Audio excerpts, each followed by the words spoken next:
Well, here with me now is one of the campaign coordinators for Extinction Rebellion, the people doing the demonstrations. Boardman, welcome to you. What's the point? Good morning, Adam. The point of the rebellion today is mass civil disobedience. It's to wake the public up to the severity of the crisis that we face. And when I say severity, I mean the potential extinction of the human race.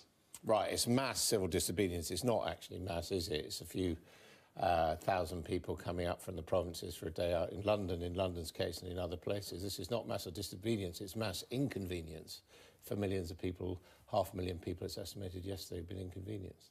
Thousands of people are out on the streets. How many? To tell the truth. To How tell many? the How truth many about people? what's happening. Thousands of people are out on the streets. How many? To tell the truth. Thousands of people. Right. I don't have an exact figure. Thousands of people are out on the streets to tell the truth that we are in a climate and ecological emergency and that millions of people are going to die. But you think we don't know that?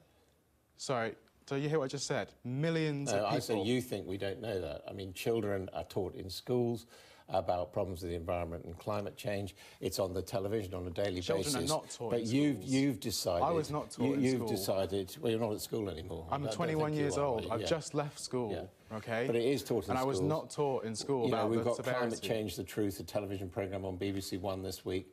You've suddenly decided that other people don't know about these issues. They do.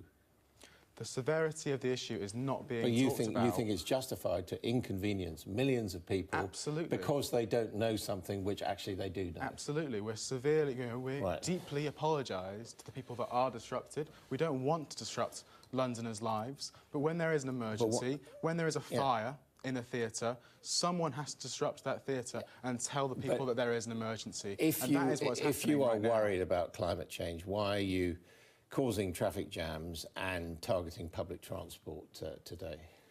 Mass disruption is the way to get people's attention. People need to be aware of the issue they are facing. So is public transport a good thing or a bad thing? Public transport is part of the future that we need. So why are you disrupting it then? It's a part of the disruption that needs to happen. Yeah. Millions of Londoners use the transport system every day, and that needs to be disrupted. It needs to be highlighted that we are facing the deaths of millions of people. Is it good news or bad news that West End traders are saying that they've lost this week as a result of your action some £12 million?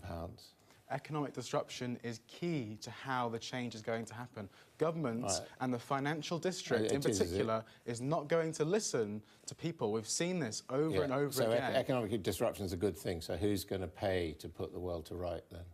This country has a responsibility to people all across the world and to the people in this country to tell the truth about the severity of the issue that we're facing. Yeah. I feel very patronised by you because I feel that I'm well aware of what the situation is and I don't see why millions of my citizens, fellow citizens, should be inconvenienced. If you understand but let's just talk about this. Yeah, you want us to be carbon zero by 2025.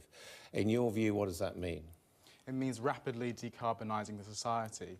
If we understand the severity of the issue, we would give us some everything. Examples. We would rapidly What happens to air travel? What happens to foreign holidays? We would only use air travel in emergencies. Only use air travel in emergencies, We can create mass city farms, solar panels, these things that can be done but are not being done because people don't understand OK, the severity of the issue. no holidays, no foreign travel, no foreign business.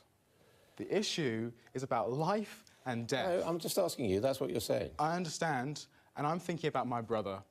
I'm thinking about the fact that me and him might not be able to have food in the future because we're facing starvation. Speaking of food, no meat consumption by 2025, is that right? I'm talking about mass starvation. I'm talking about my... No, I'm asking you a question. My future... You're here to answer questions. Does that mean no meat consumption by 2025? I'm here to tell the people Does that mean no meat consumption by 2025, according to your rules? It means a changed diet, and it means a whole different view. It means no meat consumption.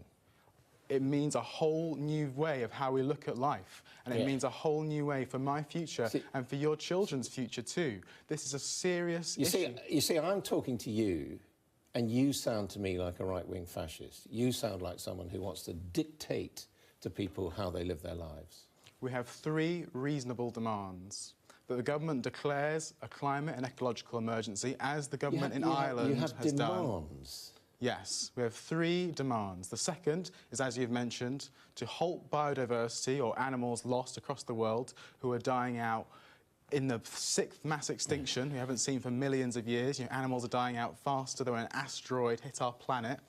And the 3rd is to create a citizens' assembly, a new democratic body of ordinary people. I mean, we've actually got vote. a democratic system. You want an alternative democratic system. A new democratic system. You're not really ordinary democratic people at all, are you? You're vote. not giving people a choice about having their lives disrupted.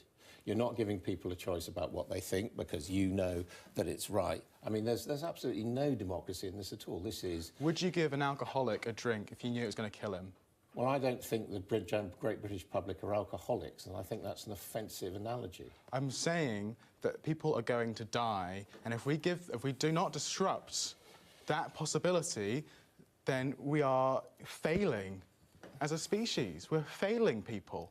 I care so deeply about the people in this world and all the life on it, and I will not see it die. I will not see it go this way. So, half-term week, when Parliament isn't even here, you come here and you cause disruption in Westminster. You're not even getting a message across. You're just you're a load of incompetent, middle-class, self-indulgent people who want to tell us how to live our lives. That's what you are, isn't it?